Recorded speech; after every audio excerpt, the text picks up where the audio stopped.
Randy Hansen is back with me, and also Dennis Abel. Dennis is the area program coordinator for the Farm Bureau, and of course Randy Hansen is the president of the Rice County Farm Bureau. And Randy, we're all set to go to work here today. You bet, Gary. We got a great day. It's just a little cold, but the sun's out. So yeah, we could have a bunch of snow to deal with too. So we did that a year ago. We had to cancel because of the snowstorm. So yeah, that's right. We postponed it for a week or two. Yep. So yeah, we got a great day to come. So everybody can just come on out and get these coupons and just be aware of where your food comes from and talk to a farmer.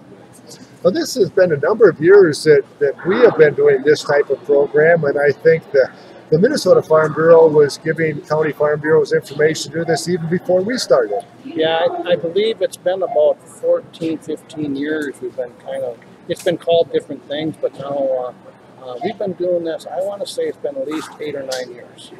Well, Dennis, why don't you tell the folks a little bit about yourself and what your responsibilities are with the Minnesota Farm Bureau Area Program Coordinator. So my nutshell definition is you work with a number of different counties in our area. Yes, I've got 11 counties in the east central part of the state, the entire metro region, and I work with go to their county farm bureau board meetings once a month that they have, help them with their promotion activities, their legislative issues, and I'm really a liaison between the state organization and the county farm bureaus. Yeah, that's exactly what I was thinking here, the link between local farm bureau members and the state organization, and maybe all of the resources that they have for local farm bureaus to work with.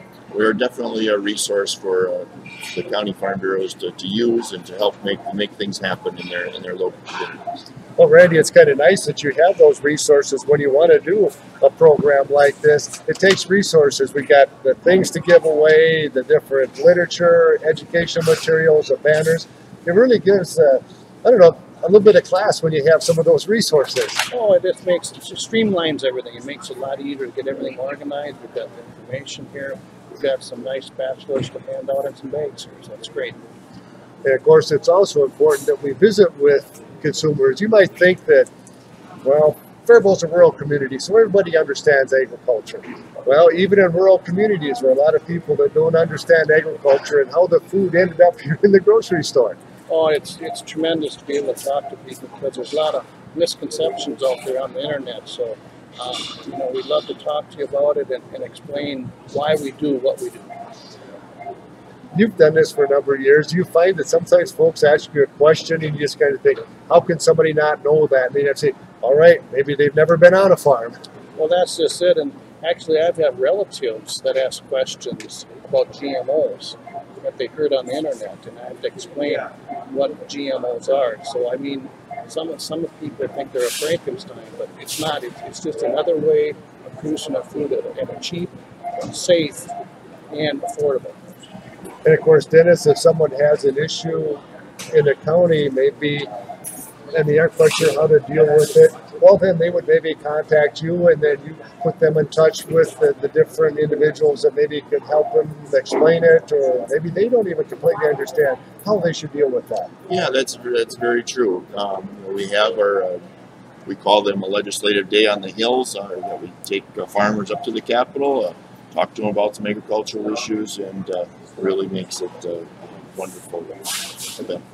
Well, John, I know we've got the markets coming up pretty quick, so we'll send it back to you at KDHL. After the markets, we'll continue with today's AM Minnesota program. Guy Jeff, by the way, is Jeff Schultz. His real job, well, let me see, is it being dad of the farm, EIEIO, with all our critters? Is it Jeff with advanced trading, doing the markets? Jeff with the Dakota Rice, corn, and soybean growers, and Rice County pork producers, or maybe all of the above? Pretty much all the above, Jerry. And Kim Humberson is also here. Of course, Kim is real involved with the Minnesota turkey growers. I think you've been involved, Kim, with the National Turkey Federation too, haven't you? In addition to your real job, produce some turkeys. Absolutely. I have been involved with all of the above. Well, why don't you explain a bit about the turkey industry, your relationship with the Minnesota turkey growers, and their relationship with the national organization? Minnesota Turkey Growers, of course, is an organization that anyone can be a member of if they choose to. They can purchase a membership, and we have our big NTF coming up, or not NTF, have coming up, and that's the Midwest Poultry Show coming up in March. And it's always a great event and a chance for people to roll out their products and what they have that's new for the industry.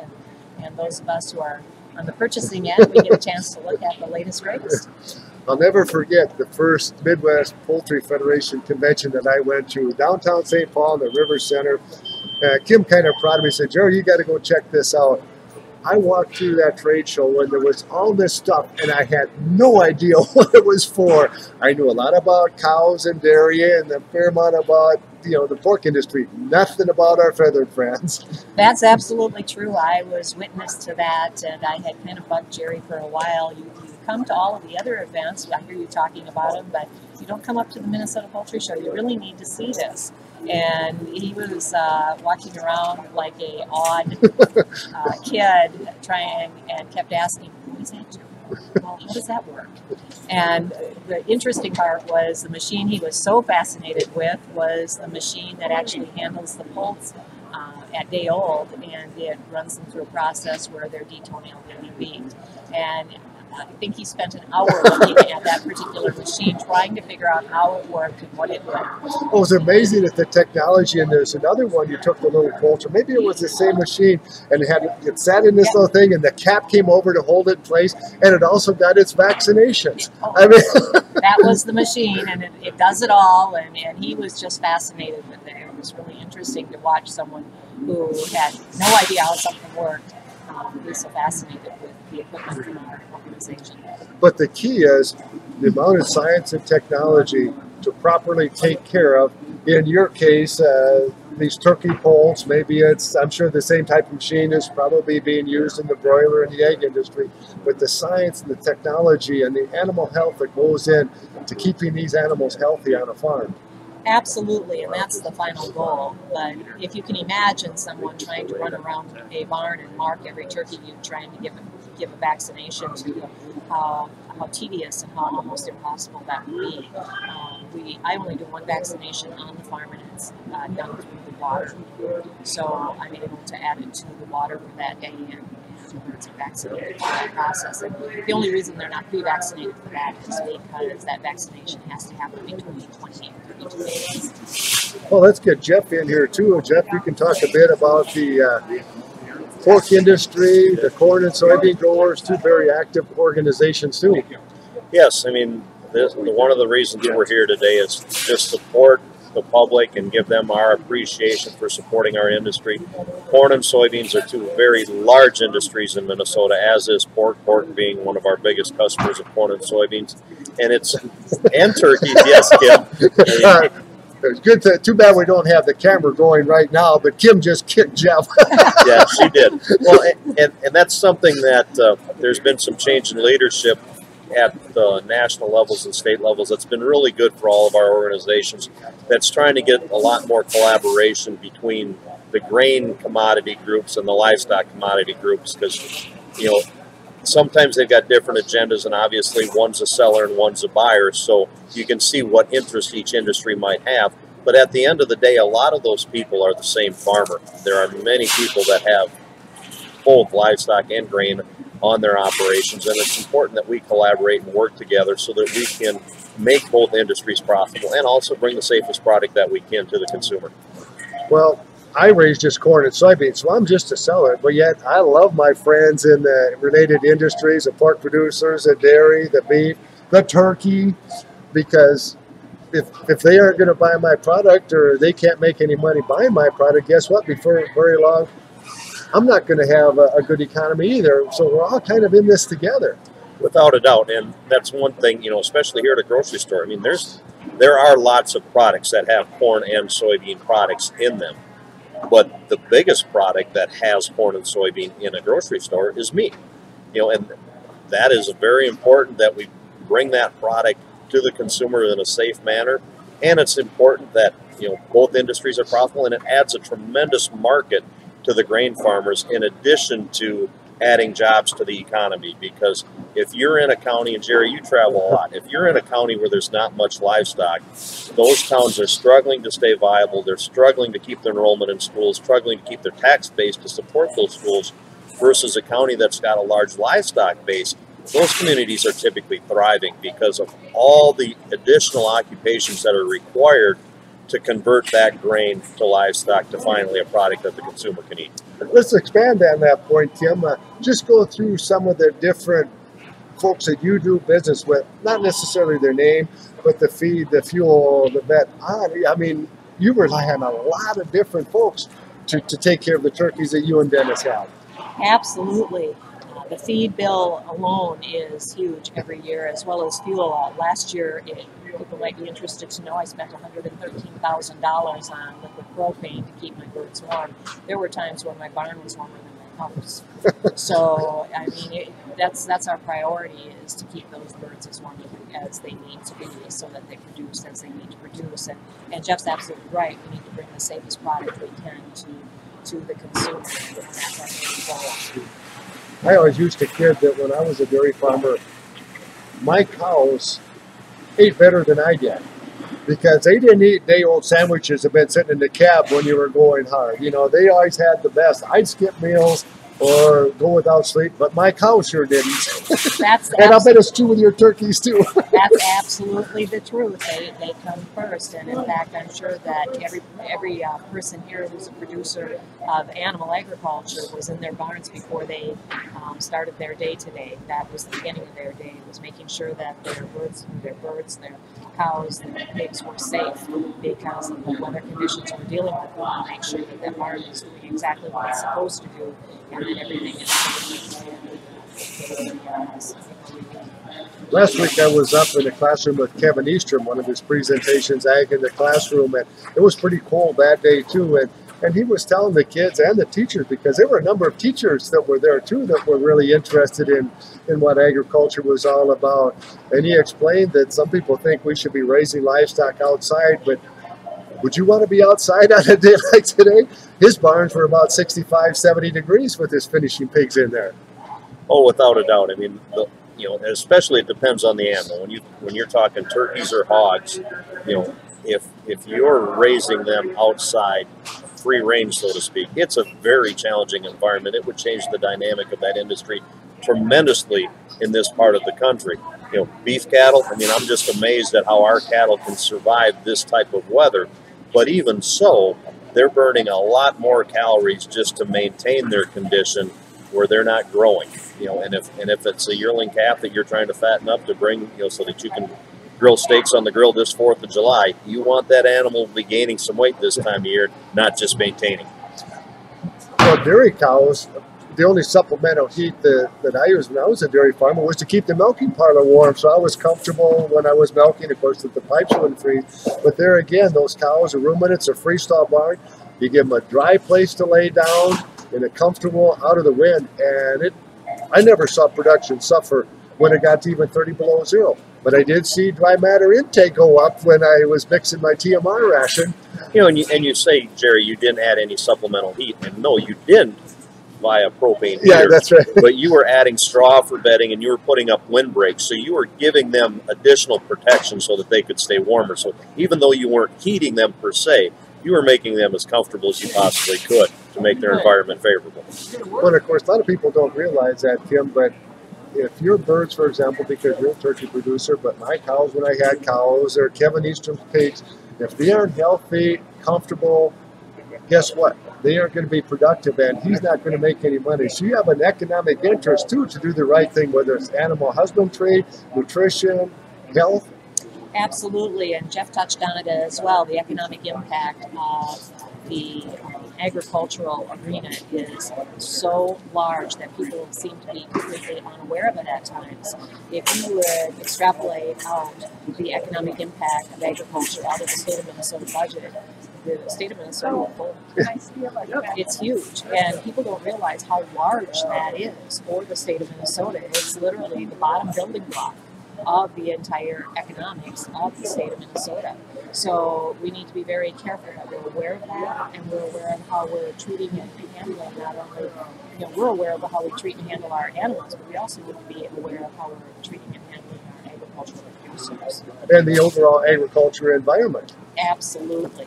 Absolutely. Obviously, we want to do it in the safest possible manner. And I always said I don't believe there's a farmer in the world who isn't an environmentalist. I struggle with that sometimes because they are environmentalists. They're handling and doing things in the world that they live in.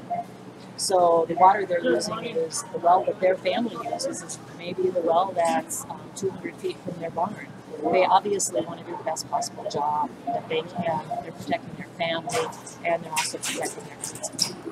Well, that's key, Jeff, isn't it? You live out there. Your animals drink the same water. I bet Kim she wasn't kidding. They drink the same water that you drink.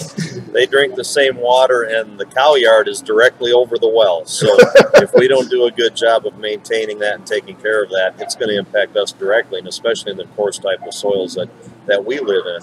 And the one thing I will say, I mean, Kim's exactly right. Most people, and I don't care what industry you are, most people do a good job. Do we have areas that we could use improvement on? Without a doubt. And we work on that every day as an industry because it impacts everybody. But, you know, it's something that we strive to do and we fight to do it every day. But every industry else has those same challenges. And, you know, we strive for perfection and hope we get there. Well, I want to bring up the Minnesota Agriculture Water Resource Center. They are doing scientific research with the Discovery Farms all across the state, measuring everything that comes off those farms, whether it be nutrients in the tile lines, surface runoff, erosion. And they're doing this, and it's expensive, but guess who's paying the bill?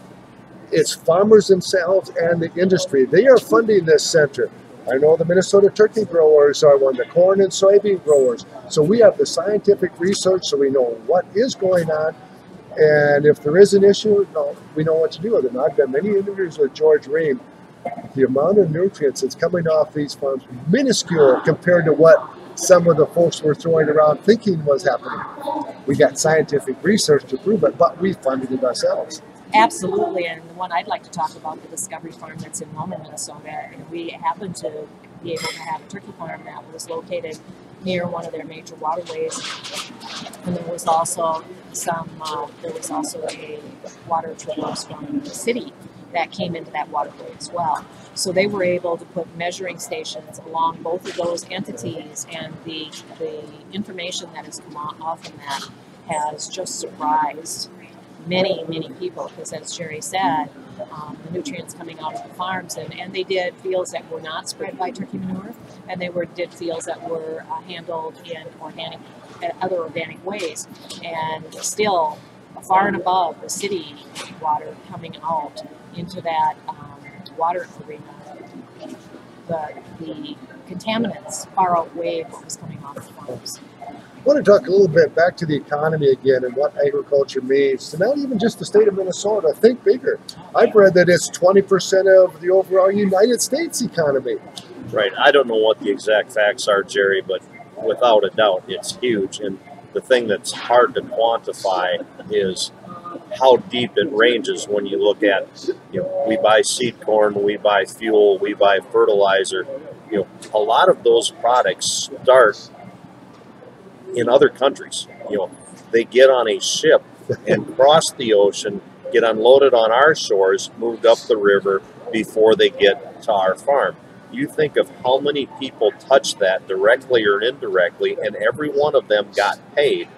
So our industry is supporting the livelihoods of many people even before we get that seed planted in the ground. So the impact is huge, and it's not unique to agriculture. It's any type of manufacturing, but agriculture is a huge deal, and it always will be. Well, back to your world, Kim, talking about the machine that Farm Boy Jerry was infatuated with up at the poultry convention. Some engineer who was pretty smart had to design that. Some computer geek who was pretty smart had to program that computer and develop everything to get it to do what it needs to do. You could say he's involved in agriculture too, or she. Absolutely. And the people that are involved in agriculture go as deep and as Jeff was talking about, the implement dealers and so forth and so on. The people that we buy our equipment from, as the equipment that fascinated Jerry so much. And there is a ton of technology. There's technology in these barns. And Jeff touched on moving animals back out to range. You know, it's kind of like been there, done that. Let's learn from what happened during those periods of time. We had some major issues. there were some major issues. Production was iffy at best because we could only produce about 7 months out of the year. We couldn't produce year round. You had predators? We had predators to deal with. We had illnesses that were constantly coming in via those predators. So there were a lot of issues, and the clean and neat barns, just as the dairy industry had found a long time ago, milking inside a barn was the way to go. You were able to keep your space clean, and you were able to produce a higher quality product. A lot of folks might be in this big field of agriculture, Jeff, and might not even realize it. How about all the employees out here at Hy-Vee? They're on the final, I'm kind of on the beginning end of producing the raw commodities. They're on the final end getting to the consumer, but you could say the truckers that brought I mean, it's endless. That they are just as involved in agriculture as Kim and Dennis are producing turkeys. Well, another example just to feed off that, Jerry, walk up and down the aisles of this store. Everything that's here is because of the food or agriculture industry. You know, all these produce things that we don't see, that don't get raised in Minnesota, probably some of them don't even get raised in the United States, are getting shipped to the United States. The tables that we're sitting on, the chairs, I mean, everything here is because of the food industry. So you can say it may or may not be ag-related, but it's because of the need to feed our bodies. We only have 2 or 3 minutes left. Wanted to briefly touch on the economy in terms of the business climate, expanding on what Kim talked about, but profitability of individual producers. Why is there no, and this is your specialty now in markets, why is there no happy medium? Why isn't there a price of corn where Jerry can make some money, Kim can make some money, the ethanol plant can make some money? Oh, is he smirking at me now, right, Kim? He is. Well, Jerry, I mean, you guys know the answer to that. You know, and probably one of the best descriptions is a cattle blog that I look at once in a while in relationship to my kid's hobby. Talks about this quote from John Mellencamp. He said, "I can see the middle equilibrium.